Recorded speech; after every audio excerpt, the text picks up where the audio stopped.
Good morning, my name is Jonathan. So I have my assignment 2 code, which is one where you have to do two different parts. I have part A, which basically is containing a program that checks if you have score text in etc. So for that, I have the file. So it opens the text file right here, reads it, and checks if it contains anything.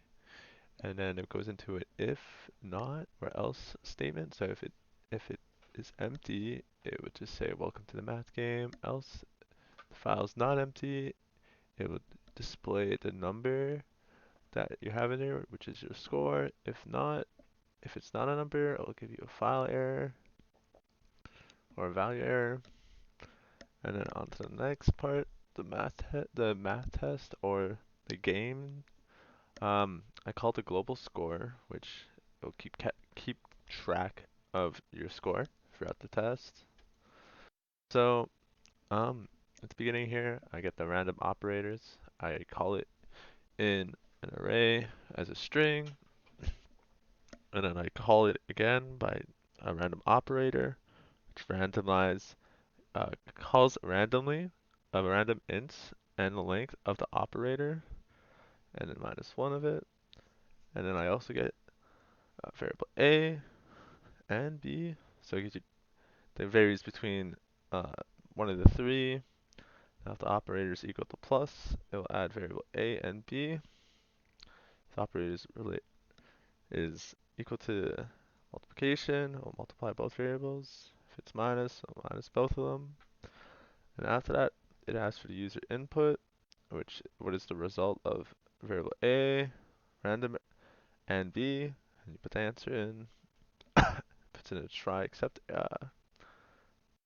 loop, or not loop, more like try an input. So if the input is equal to answer, it will tell you got it right, and now went to the score. Else, it will display the answer, and it will give you the correct one, and then minus your score. If it's not a number, or you put something else, it'll give you an invalid error. And then when we go to the next one, we'll ask you if you want to continue on. If not, if you hit yes, it'll break.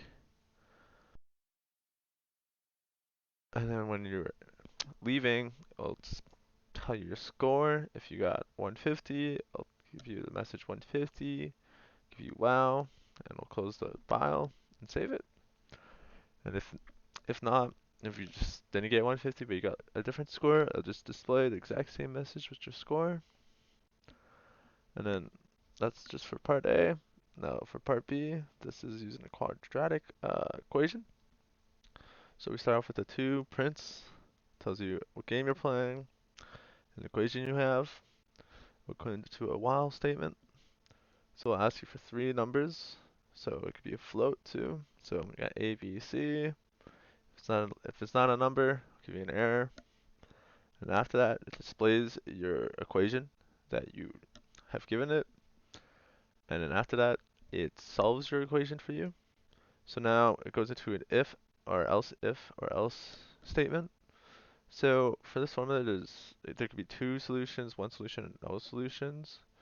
So if x1, if there's one solution, it will go into the one solution, basically. If there's two solutions, it will go into the two solutions. If there's no solutions, if it's negative, it'll come back to the negative, and it'll be two complex solutions.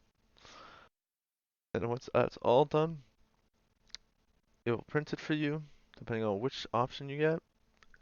And then at the end, it'll save the file as a quadratic text, such as right here, which I'll show you, which I have an example of. And for the score, also I put 150 as an example. And that is my assignment too. Thank you very much.